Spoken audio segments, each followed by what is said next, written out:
Welcome to Finding Certainty with your host and U.S. Army veteran, Patrick Laing. Over the next hour, you'll learn from Patrick and his expert guests how to attract more certainty into your business and your life. Now, here is your host, Patrick Laing. Good morning, everybody. It's our favorite day of the week. Hope you had a great Thanksgiving holiday and you're gearing up for Christmas or Hanukkah or New Year's, whatever it is that you celebrate as we round out this year and usher in the new year 2025. I don't know about you, but I kind of find myself marveling at how quickly time seems to pass. I mean, this year has just flown by, almost like the speed of light. And one of the highlights for me has been doing this show, sharing these monologues. You know, I do it every first Friday of each month. I've been going through the alphabet from A to L. Today we're talking about the letter L. As I look back, though, while it has rocketed by, it has been a year that was filled with growth, with joy, and countless examples of our topic today, which is light. L is for light. It's really the perfect conclusion to our study of certainty that we've been going through together all year long. If you've been with me since the first of the year, you've heard 11 different topics, all analyzing this subject that's so dear to our hearts of certainty. Well, light, in all its forms, has in many respects been a recurring theme this year, from the light of new opportunities to the light that we share with others. It has very much been a year of illuminating moments. Each of the topics I've talked about through my monthly monologues have been examples of how we infuse more light into our lives. Accountability does this, balance does this, composure, discipline, endurance, faith, and the list goes on. Isn't it interesting, though, how light is in and all around all of us every day, just as certainty is, just as faith is, just as joy is or can be. And these topics, I think why they're so enduring is that they're founded in truths that are enduring. They're real. They're authentic. Today, I want to reflect on this theme of light and explore where it comes from, how it shapes our lives and our realities, how we share it, grow it, how it brings clarity and more certainty, or in other words, more brightness into everything we do. At the heart of this season, and really of all of our lives, is the light of the world, our Savior, Jesus Christ. Now, if you're a Christian, you understand. If you're not, bear with me. It's an important topic, especially at this time of year. His was the perfect example of living and giving a life full of light. Whether you believe he was the Savior of the world, he was an extraordinary example of living a life that wasn't just full of light, that didn't just resonate, but that shared that light with everyone he came into contact. Everyone he came into contact with. I mean, in John 8:12 of the New Testament, we read, "I am the light of the world. Whoever follows me will not walk in darkness, but will have the light of life."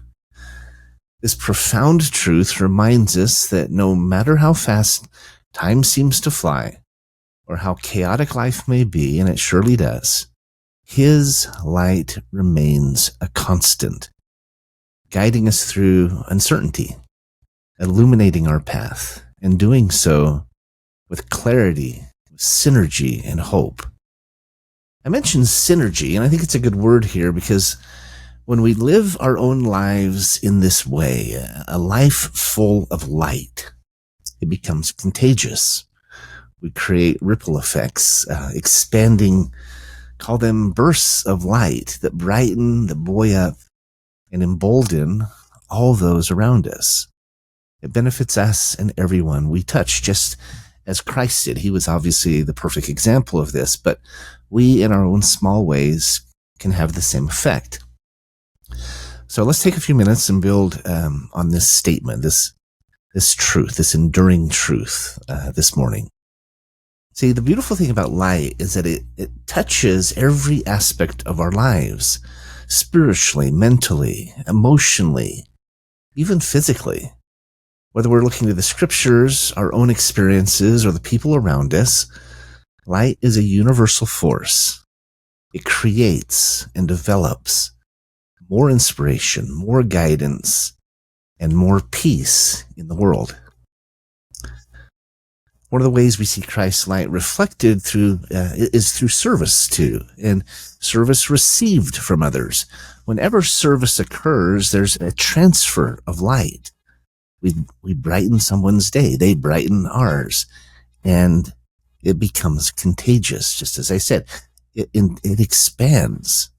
A good example of this is the Church of Jesus Christ of Latter-day Saints annual Light the World campaign. This is a digital campaign where they, throughout the month of December, remind us to do our own part to light the world.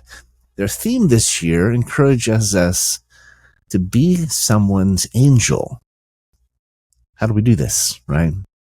Basically, this initiative is all about sharing light through acts of kindness, through fostering a sense of purpose and a sense of certainty. And what's great about it is it happens for both the giver and the receiver, as I'm saying. This mindset can actually multiply. It can bless your family, your community, even the whole world in the process. You can receive text reminders of this campaign if you'd like. Just text the word light, L-I-G-H-T, to 71234. You can also learn more at churchofjesuschrist.org. A standout feature of this campaign is the popular giving machines. They're these bright red and white Christmas vending machines that, rather than dispersing candy bars or soda or something like that, they're set up annually all over the country, and they allow people to donate. They donate meals, clothing, medical supplies, and other necessities to those in need. You can even donate things like chickens and goats. I think you can even donate a cow to someone, which can really make a difference. I mean, it can make such a difference in a family's life. In fact, it can bless an entire community. And 100% of the proceeds go to the recipients. Now, I love this example because, 100% of it is going to the causes in need. The church doesn't keep any of it. They pay for this. They pay for the costs and donate it 100%. But I love how it takes this desire to do good, this desire so many of us have to create more light in the world, and it formalizes it. It makes it real. You can literally pay a price, click a button, and watch the card with the chicken drop off and know you donated a chicken to a family, a goat, clothing, eyeglasses, maybe a wheelchair. It makes this distribution of light, it makes it real. These machines have gained a lot of notoriety. It gained the attention of many different figures. Like I just noticed recently on Instagram that Andy Reid, who's the coach of the Kansas City Chiefs, he talked about it. Patrick Mahomes, and Travis Kelce, two of his star 3-time Super Bowl winners, were on talking about them. I saw actress Drew Barrymore and actor Paul Rudd and many more that are excited about this Light the World project and these giving machines that show up every December. And it's just such a great project. It's such a great gesture, I think, that a lot of people are getting involved in from multiple churches. It might be supported by the LDS Church, but so many faiths and so many good people are getting involved in them. You can see videos of them talking about this on Instagram and Twitter or X and so forth. But what better way to share light than by lifting up others in ways like this. Now, there are lots of ways that we can lift others and share light and give service. It doesn't have to be through a giving machine. It just is one way that has made it possible, and it feels very tangible to people, and they become very popular. The scriptures, of course, are rich with references to light. In Matthew 5:14-16, Jesus teaches, "You are the light of the world. A city set on a hill cannot be hidden, nor do people light a lamp and put it under a basket, but on a stand, and it gives light to all in the house. In the same way, let your light shine before others," this is his counsel, "so that they may see your good works and give glory to your Father who is in heaven." Well, great reminder for us of taking our light and don't hide it under a bushel, as the scriptures say, but put it on a hill. Be that city on a hill. Be that example, not just of what you're doing, but what others can do, and inspire others to do it. This passage challenges us to not just embrace, but to share our light, our kindness, our wisdom, certainty, and faith with others. By doing so, we not only illuminate our own paths, but we also guide others toward clarity and assurance. And we make the world a brighter place for all of us in the process. Throughout history, light has stood as a universal emblem of hope and guidance. In literature, it symbolizes knowledge and enlightenment. For example, in Harper Lee's classic To Kill a Mockingbird, Atticus Finch embodies light in the darkness of racial injustice. He offers moral integrity and hope. It's a great example of someone embodying light, sharing light in another way. Similar religious traditions around the world celebrate light's victory over darkness. It isn't just the Christians who have the corner on light or see the power thereof. The Hindu festival of Diwali symbolizes hope, prosperity, and the triumph of light over ignorance. I love that. I used to write a blog called Triumph Times, and it was focused on various ways that people were triumphing over their challenges, their disabilities, and so forth. I think you can probably still find it if you look for Triumph Times. But I love that. This festival, the Diwali festival, how it symbolizes hope, as I said, prosperity, and the triumph of light over ignorance. During Hanukkah, the lighting of the menorah commemorates the miracle of the oil, reminding us of faith, resilience, and divine intervention. Another example of triumph. Perspectives on light scientifically, there's a lot of examples. I mean, light is it's a powerful force enabling us to literally perceive and understand the world. Its wave-particle duality and the incredible speed of nearly 300,000 kilometers per second. That's pretty dang fast. But it reminds us of its power and versatility. Metaphorically, light mirrors the human quest for understanding. Just as light reveals the hidden and illuminates the obscure, knowledge sheds clarity in our lives. It enables us to navigate challenges with confidence and peace, what we refer to as certainty. Let's talk about this. When we talk about navigating challenges, right? Life is hard. I mean, we are all going through hard times. We have disabilities. We have financial struggles. We have challenges in our relationships, our work, our politics. We differ on how we feel, how we vote, etc., etc. there's this ongoing battle between infusing light into our society, our families, our lives, and allowing the dark to take control. Call it a battle. I call it a battle. It's a war. I believe it's an ongoing battle between good and evil even. But whether it was, you want to wax religious or spiritual, or you just want to talk philosophically, there is this constant contrast between dark and light. It's a contrast between polar opposites, right? Positive and negative, plus and minus, hot and cold, etc., etc. One of the things I've learned throughout my life is that opposition is a necessary piece of our experience here, of our mortality. If we cannot and do not understand this, I think it makes our whole lives more difficult, more dark, more challenging than they have to be.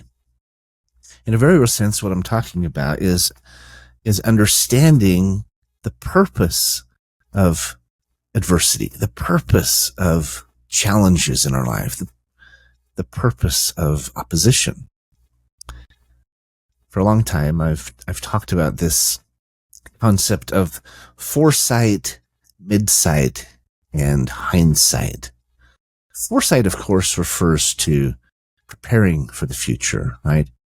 Having your ducks in a row, making sure your estate is in line, making sure you're saving for the future and preparing for the worst. Maybe you're a prepper, maybe you have food storage. Yeah, hopefully you're a saver, you have savings. These are all forms of foresight. Hindsight, of course, is looking back on what we've been through and looking at them with the eyes of understanding, maybe maturity. We've been there, done that. We've been through it. We can look back on it and see the lessons that we learned. We talk about 20/20 hindsight. We have the ability, the opportunity to look back on what we've been through and gain perspectives, having already done so. Now, it's important too. We've got to prepare. We've got to learn. It's important that we have foresight. It's essential that we have hindsight. However, I've talked about this in other monologues, but I believe that midsight, the ability to step back and analyze, to shine a light on the challenges that we're going through while we're going through them, it can change our entire experience. Because we can take several approaches. We can respond in multiple different ways when we're beset by challenges, frustrations, etc., etc.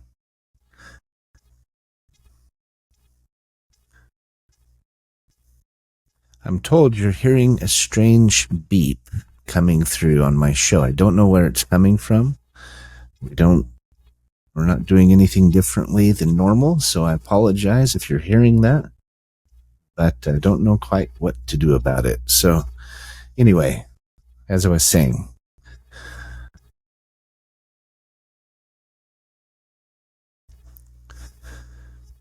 midsight, I believe, is the most important. It's the ability to step back, look at the challenge that you're going through. It might be an illness. It might be a financial struggle. It might be heartache, devastation, loss, frustration, whatever the case might be. But as you do it, to step back a little bit, to shine a light on it, to ask questions, to say, what can I learn? Not just once I'm done with this, once I've gotten through it, but what can I learn now? What can I learn while I'm going through it? And not just what can I learn, but what can I gain invariably, when we go through trials, we grow stronger, right? We gain new perspectives, new understanding, new compassion, perhaps, right? New appreciation. But most of the time, it seems that happens after the fact. What if we could gain those perspectives as we're going through them? As we're going through these trials, what if we, while we're struggling with something, we could grow deeper, more insightful, more mature, stronger, or the list goes on, right? What if we could shine a light on the experience and come out of it a different person at the end? I think some growth happens from 2020 vision and 2020 hindsight, but enormous growth happens if we try to imbue light into the experience and growth as we're growing.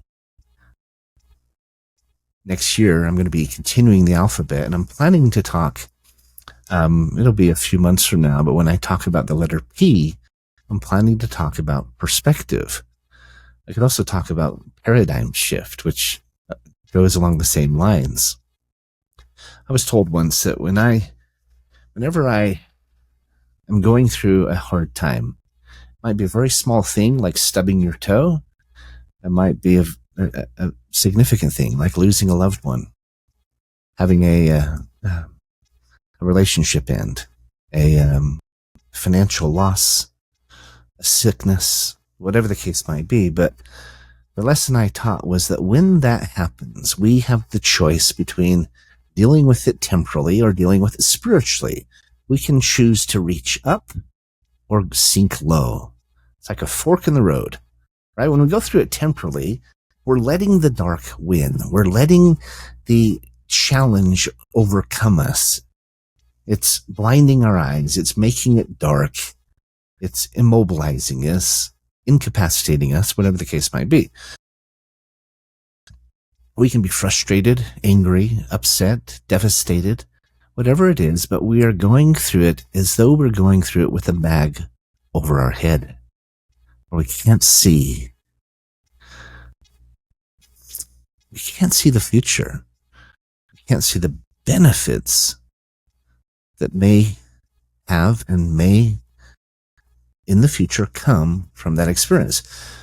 They said the way for us to go through it with our eyes wide open and imbue light into that experience is to reflect on the fact that this is a glimpse, just a minute glimpse of what Christ felt for us and went through for us times infinity, right? In the Garden of Gethsemane and on the cross at Calvary, when he suffered for our sins and our ailments, gave his life for them. He took on all of our maladies, right? He took on all of our mistakes, all of our hurts, all of our losses. He took them on for the entire world. I know it's hard to wrap your head around, but I think it's an important topic to bring up, especially this month, with this topic of light, with this holiday season. He says, "Come unto me." How do we do that if we don't understand him? If we don't gain our own glimpses of what he felt many, many times over? How do we understand who he is if we don't understand how he felt? I learned that lesson years ago, and it changed my entire perspective. I think when it comes to dark and light, it's a choice between darkness and light. It's a choice between sinking low into the dark or reaching high into the light. My parents have a sign on their wall of their home that says, "Reach up." And that's what we're talking about here, is raising our sights, looking to the heavens, and reaching up. Seeking light, not sinking into darkness and discouragement. So anyway, I'll move on, but I thought that was an important reminder. I think I've mentioned it in the past, but I thought it was an important reminder along this topic of light. In personal development, light represents clarity, vision. Leaders who shed light on issues, they offer transparency. They foster trust and certainty within their teams and their customers. Mahatma Gandhi was a great example. He used the light of nonviolence and truth and humility and patience. He used these principles that are all obviously examples of light. He used these types of principles to illuminate India's path to independence, demonstrating how a steadfast commitment to principles like this not only change us personally, but can transform whole societies. The American founding fathers, of course, created their own form of light in the world. When they wrote the Declaration of Independence, they fought for freedom, and they established the Bill of Rights, Constitution, the United States of America. Anyone who studied the Revolutionary War, and I'm a big fan of Revolutionary War, anyone will tell you that there were countless miracles that occurred during it. There's no reason that the colonists, the patriots, should have won.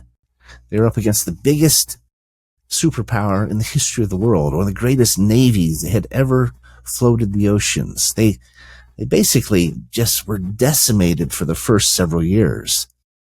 And yet every time they were about to lose, something happened. A miracle occurred. There was a time when George Washington and his troops took a wrong turn and got trapped on a peninsula. And the order came down for the British generals to end this skirmish now. They were ordered to take no prisoners, to literally kill every man, woman, or child who was in that party and end the war. Well, what happened? A heavy fog rolled in that night. And during the night, George Washington and his battalion were able to escape across the water, past British galleons, with the British Army blocking their path. They were able to cross through in the fog on rowboats and canoes and rafts and live to fight another day. There's many examples like that are obvious, that are clear proof that they had divine help. There was divine choreography taking place. Isn't it interesting when you're working to imbue more light into your surroundings that divine assistance steps in? It's like God and the universe say, you're doing good. We're here to help.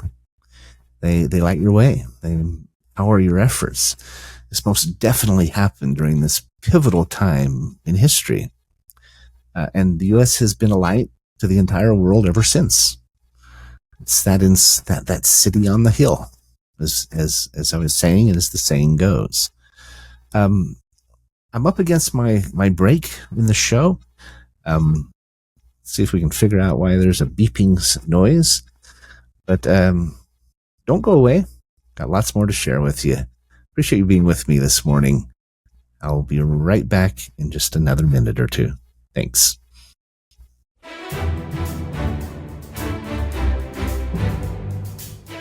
You're listening to Finding Certainty with Patrick Laing.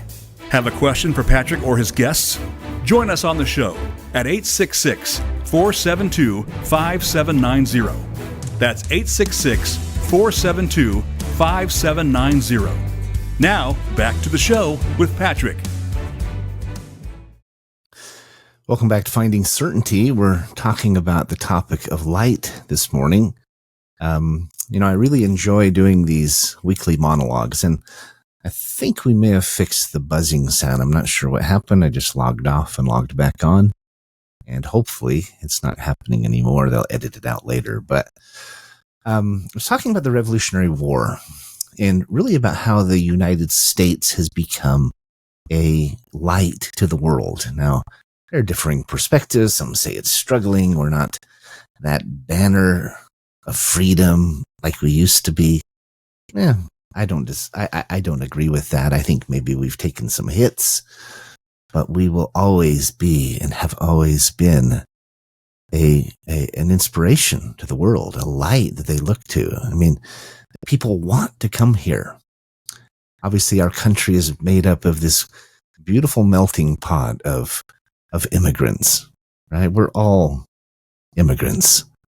We all have come from various parts of the world and combined our own backgrounds and histories and foods and languages and everything.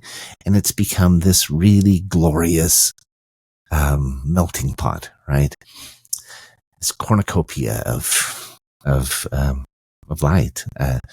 Because everybody brings their own forms of light. They bring their own forms of energy and of inspiration. I mean, I have friends from all over the world, and there's so many different cultures. I mean, I talked earlier before about the Diwali festival, the Hindu festival that is a celebration of the triumph of light over ignorance.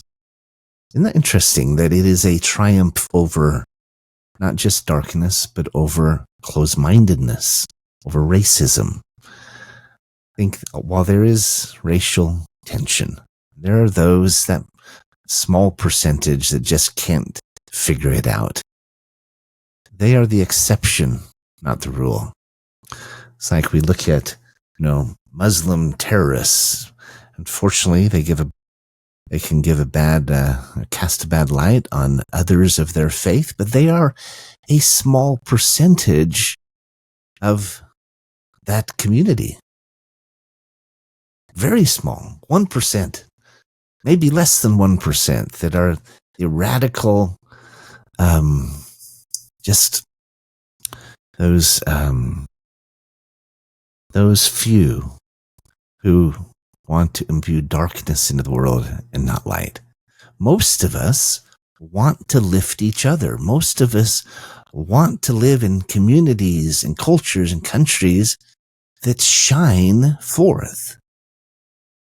That small percentage that's trying to tear it down and trying to damage, even destroy it, while they may be dangerous, I believe that they are also destined to lose. There's too many of us that want the opposite. Too many of us who are fighting for good, and good will prevail. We know that in the end, God will prevail. But he needs help, right? He needs each of us to do our part. God, the universe, our communities, our country, they need us each to choose and make that choice to reach up. It's not enough to just stay neutral. That's kind of the gray area, right? It's not good to sink low and go into the black. It's not good to stay neutral either, though. We need to reach up. We need to work together and reach for that light, that higher level, right? We need to go to Gethsemane in our minds, perhaps, and gain that insight when bad things happen, but not live there. Not let ourselves get drawn in and let ourselves get weighed down by the bad that's out there. Now, there is a lot of wicked in the world. A lot of darkness. Our company is a big supporter and big fans of the anti-trafficking efforts, like Operation Underground Railroad, A2, and other organizations that are fighting against one of the fastest growing criminal endeavors in history, and that is the sex trafficking industry. We're talking trafficking of children, girls and boys, men and women. It is one of the darkest blights on our culture and our communities that exist today. The good news is there are those like OUR and others that are fighting against it, that are fighting that darkness with light. Now, we can do the same. And I encourage you to go look up OURrescue.org and learn about what they're doing to combat the darkness in our own lives, in our own work. Faith and hope, and even just a positive attitude, which is akin to light, can be quite contagious. I mean, leaders who embody positivity uplift their teams. They cultivate environments where confidence and certainty thrive. They're quite literally the change makers in the world, those who do this and do it well. This is evident in sports where figures like Patrick Mahomes, who I mentioned earlier, the quarterback for the Kansas City Chiefs. I like his name for obvious reasons, but I like his style too. I like how he leads his team, how he gives back, how he's positive. When a leader can imbue or inspire others with positivity, which is a form of light, they inspire collective success. Their energy and their optimism become contagious. In a very real sense, they light the way for their teams and the rest of us to do more. They inspire us, right?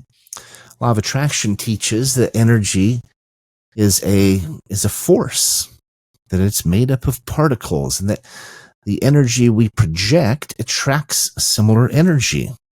It literally has a magnetic effect. Now, I've heard this for years. We've all heard that your attitude determines your altitude and so forth and so on. And I've always believed that. I've always thought, well, if I had a good attitude, I'm going to work harder and good things are going to happen.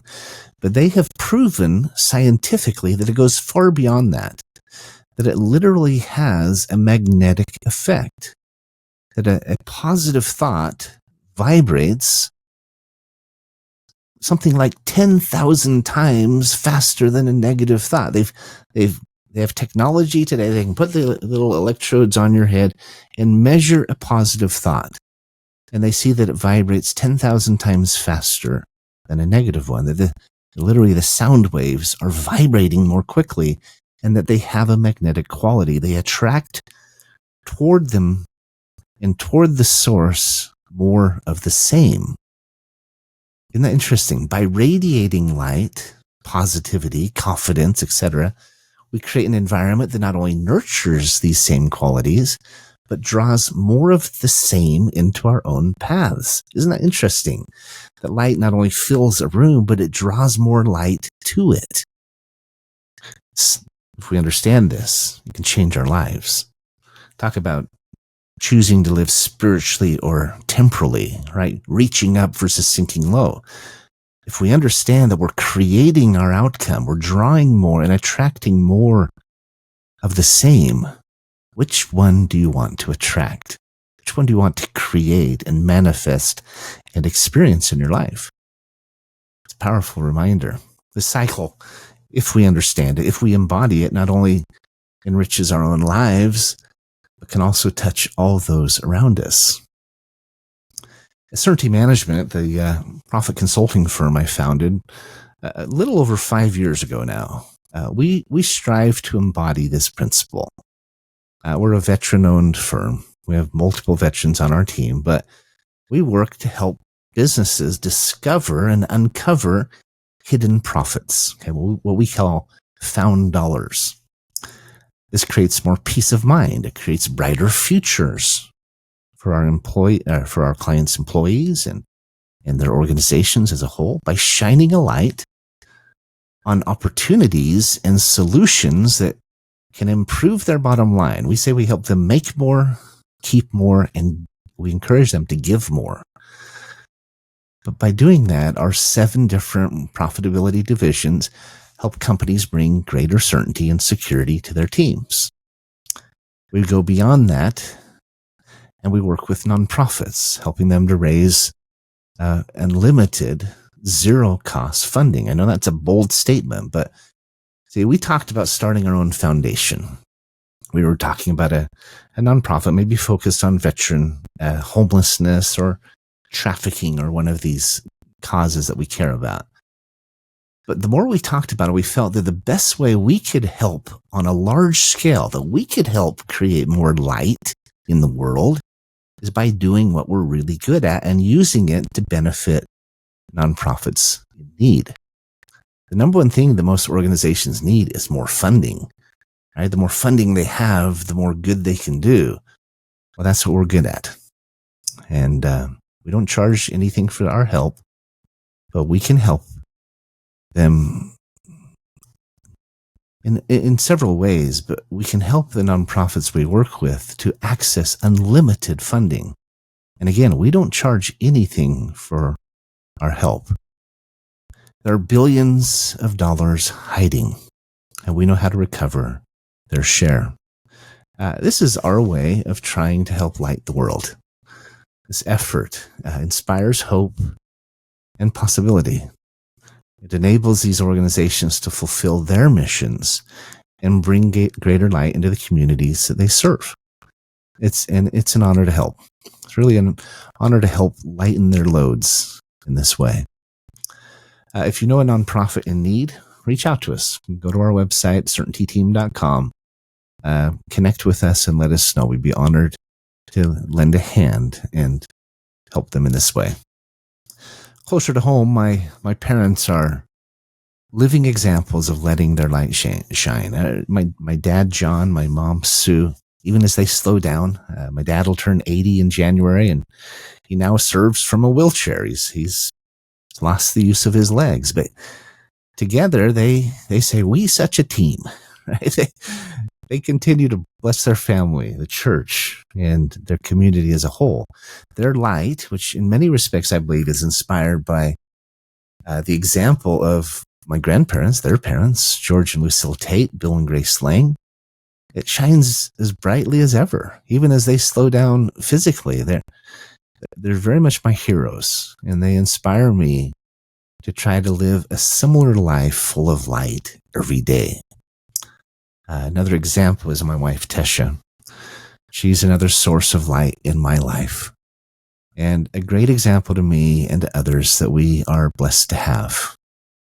Despite living with a disability for over 20 years, she continues to serve and inspire others, even on days when it's hard for her to get out of bed or even take a shower, or she'll gear up and work all week long just to have the energy to go to the grocery store on Thursday nights. Even with that, her light shines through in her kindness to others, her compassion, her resilience. I mean, she puts up with me. That takes a lot. But seriously, her faith in me and her unconditional love certainly lightens my own load, makes life brighter every day, and I'm grateful to have her in my life. She's another one of my heroes. I would be remiss if I didn't mention our management team at Certainty Management and our JV technology firm, Certainty Global. Andy Tenney, Jill McCauley, Victoria Foster, Frank Hellring, Brian Pointer, David Klingo, Liz Deal. There's so many more. Mark Lepowski, Damon Hodge, the partners in Certainty. They help make my personal workload lighter, allowing me to focus on our shared mission of spreading light. But their friendship and their commitment fill my life with light. I can't tell you how much of a difference it makes. Their energy and their encouragement are a daily reminder for me of how collaboration and teamwork can amplify the light we share. Now, you may not feel like you have that kind of team, that tribe, that supporting network, but I will tell you this: you can find it, whether you're in a business and you're growing that business, or you're just an individual trying to get through your day, go to school, a student going to school, a parent, whatever. You can surround yourselves with people who bring light into your lives. They say that you become the sum total of the 5 people you spend the most time with, and I believe that's true. I spend more time with Andy, Victoria, Jill, Frank, and probably my parents on the phone, on Zoom, talking with them, planning, working, and making progress. I also want to give a shout out to Garrett Laing, who is one of our associates who I spend a lot of time with him. And he's just such a great example of someone who works hard, has a great attitude, and imbues this positivity into what he's done. He just lives a life of light for his kids, his wife, his customers, and all of us. And don't we want to be around people like that? I mean, talk about light attracting more light. People like that attract people to them. If you want to have a tribe, a network, these 5 people that are better than you at what you do and will raise you and your sights to higher levels, you need to first become the kind of person that attracts those people to you. Remove the negativity, the anger, the resentment, the regret. Forgive and forget. Another secret, another principle to imbuing light into your life. But become a person of light, an example of light. Become your own city on a hill. They say don't take your light and put it under a bushel. Don't be a person that attracts the wrong kind of people, the wrong kind of sources, resources, and challenges. Don't make it any harder than you have to, right? I mean, honestly, become a person that attracts more light, and you will see amazing things happen when you do. I announced to our team a couple of weeks ago, just before the Thanksgiving holiday, that I was going to start sharing with them a chapter a week over the next, it's about 16 weeks. One of my favorite books that talks about this principle, and it's the classic by Napoleon Hill called Think and Grow Rich. Speaking of law of attraction and this power of thought. If you haven't read it, I highly recommend it. Our team is going through it now, and it teaches a lot of these principles that are absolutely true and absolutely life-changing if you let them. Artists and architects have long employed light as a medium of inspiration. Think of Leonardo da Vinci and how he used light to create perspective and depth in masterpieces like The Last Supper. And you think of Gothic cathedrals and the big, magnificent cathedrals in Europe and elsewhere that utilize stained glass windows to create an ethereal interplay of light and shadow as well, right? But that symbolize the presence of the divine. I spent 2 years as a missionary for my church, and later several years as an interpreter for the army in Italian. I lived in central Italy for 2 years, and some of those cathedrals and the stained glass windows, the mosaics in Ravenna and other places are extraordinary in how they affect light. It's a great example. I love that thought of how they symbolize the divine presence. They remind us of who we are, and they do it in such just beautiful ways. So obviously, innovations in science and technology continue to harness light's potential. My oldest son, Christian, graduated from University of Oregon with a double major in math and physics, and he immediately went to work for Intel in Beaverton, Oregon. Well, after a year or two there, he got bored and said, I need to switch, Dad. I need to go somewhere else. And he took a job with a company that works in lasers. Well, lasers are revolutionizing medicine and manufacturing, while fiber optics and other sciences are just incredible, right? Fiber optics enable high-speed global communication, the internet, television. You think of these inventions that utilize energy and light to work. They're incredible. What his company is doing with lasers is incredible. What they're doing today in surgery with lasers, which is just light, right? It's concentrated light. It's really extraordinary. But it highlights, I think, light's role, its vital role in progress, as well as human ingenuity. In daily life, light regulates our biological rhythms, right? It influences our sleep, our moods, our productivity. One of the best advices I've ever gotten from sleep, I had a guest on a long time ago, Justin Roethlingshofer. He's a former professional hockey coach and trainer, and now he's a coach that teaches people how to increase their energy levels, and how to sleep better. He says the best thing you can do is sleep in 90-minute blocks. Sleep 6 hours, not 7, because 6 hours is 4 blocks of 90 minutes. Sleep 7.5 versus 7 or 8 because it's 5 blocks of 90 minutes. Speaking of influencing our sleep, but not that has anything to do with light, but I think it's since I learned it and I utilize it, I feel like I sleep better than I ever did. Anyway, we're coming toward the end, but let me say this. Natural light is all around us, right? It influences everything.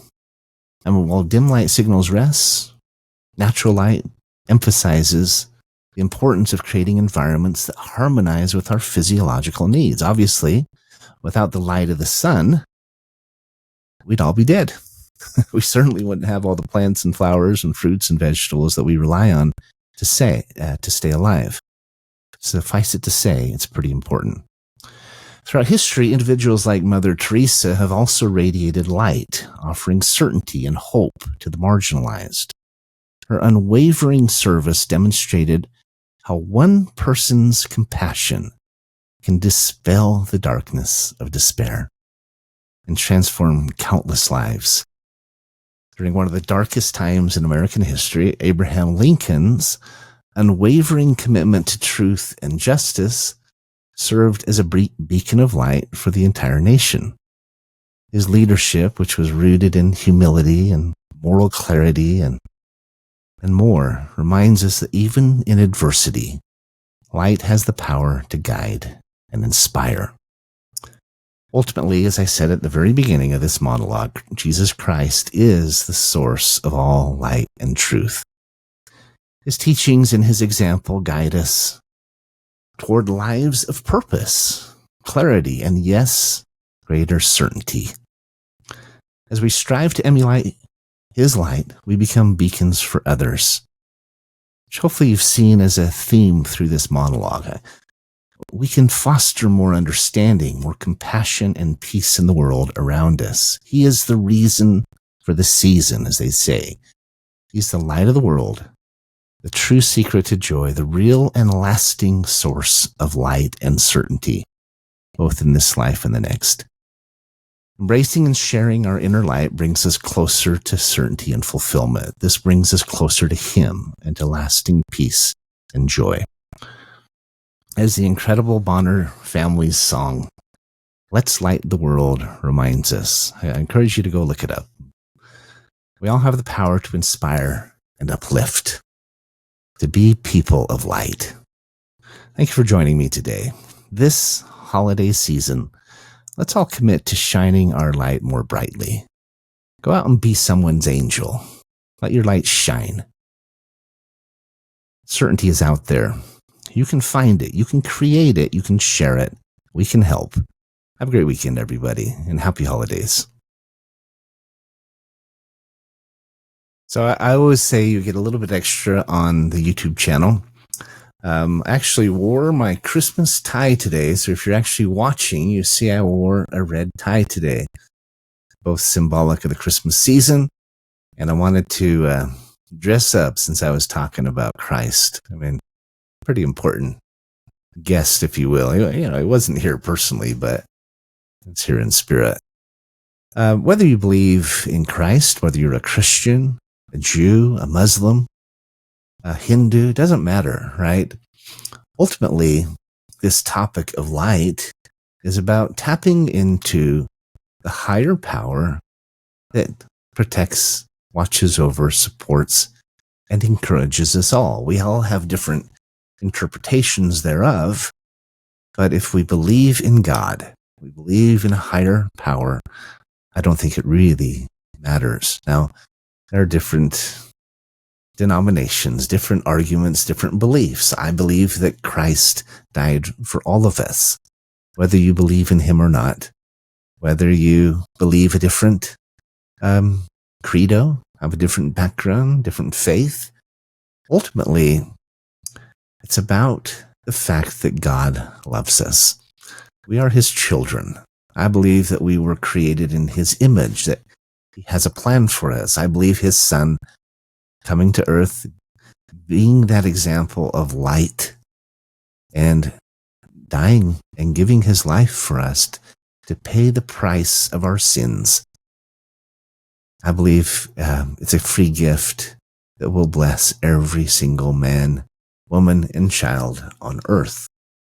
And there's two pieces to that I think are worth mentioning here just briefly. We know that the first was a free gift, and that is the gift of immortality. We know that every one of us, thanks to Christ, will be resurrected someday, that we will live again.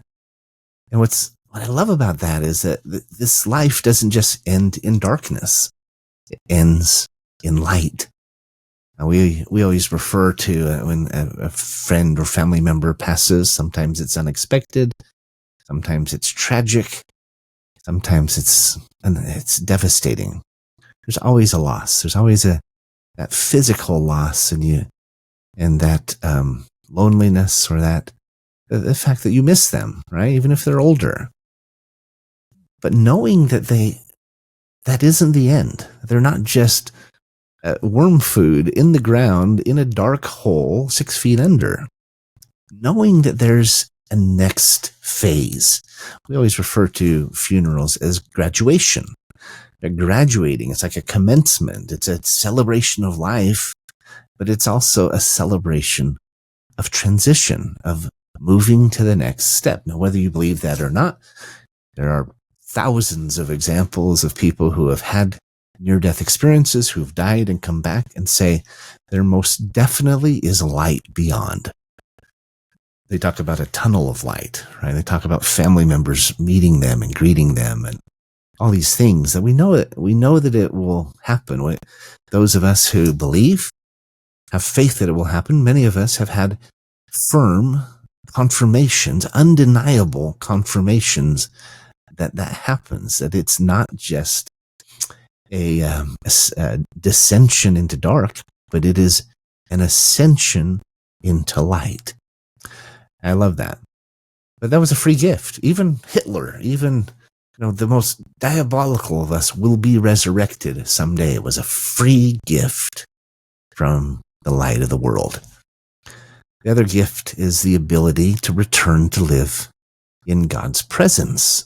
We believe in our religion that there are different levels that you can attain. There are certain things you have to do, certain promises and ordinances, and to live your life in certain ways. But this is a free gift as well.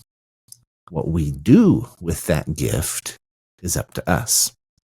Whether we choose to accept it or reject it, to value it and embody it, to take the light that we've been given and expand it into greater light, even blessing the lives of those around us with that light, is up to us. And we all approach it in different ways, right? We all tackle it and take it on and do what we can with it in our own unique ways. But I just want to say this. Whatever you believe, know that you are loved. Know that your Father in heaven, God, has a plan for you. Know that there's light out there. There's something to look forward to. There's a bright future ahead. If you want to understand it better today, do the research. There are movies out there. You can research it online on YouTube. Life After Death. Just search it. I encourage you to go see churchofjesuschrist.org. That's where I go. When I was introduced, I found more answers to the questions I had than I ever had than anywhere else. It's a big part of my life now. And if you're seeking those answers, you're seeking more light in your own life, I encourage you to check it out. There's many sources. It's just one that I believe has a great deal of good included. One of the reasons it's the fastest growing church in the world. because people are coming to it. They're being drawn to the light that is manifest. They're putting the promise, what's called the promise of the Book of Mormon, to the test. It's chapter 10, verse 3 and 5 of the Book of Moroni in the Book of Mormon. There's a promise about how to get those answers that you want. It's incredible. I don't want to get too preachy or get on a soapbox, but I know a lot of people out there are looking for answers. And this time of year, a lot of people are reflecting on this topic. I talk about the reason for the season. Well, there's a very real reason and a very real plan and very real answers. I hope you can find them in whatever way you do. I hope you'll take the time to do it. Just know that there is more out there. There's more available to you if you want it, if you seek it. If you have questions for me, feel free to reach out to me directly. My direct number, I'll give you the office number, 888-684-3122. My email, you can email support@certaintyteam.com. Visit us at certaintyteam.com on our website if you'd like. You can find this show anytime at certaintylive.com, or you can go to YouTube and search Certainty Management. We're trying to do our own part to increase and expand the light that is and can be in the world.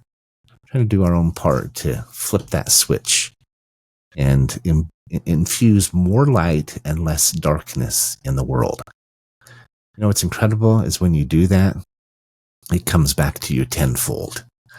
Whether that's from a financial standpoint, a relationship standpoint, or simply from a personal, very sacred and special and individual standpoint. That relationship that you can have with God, that relationship of certainty, of light, it's available. Don't miss out. I hope you'll make that effort, and I hope you'll come to that understanding for your own self, in your own way. I've given you some ideas today in this monologue of how you can get there and how it works, how it's blessed my life and is blessing the lives of others, how it's affected millions of people throughout history, and how it's doing so today. Reach up. Don't sink low. I wish you the very best. Thanks for listening. Take care of yourself and happy holidays. We'll see you next week here on Finding Certainty. I'll talk to you later.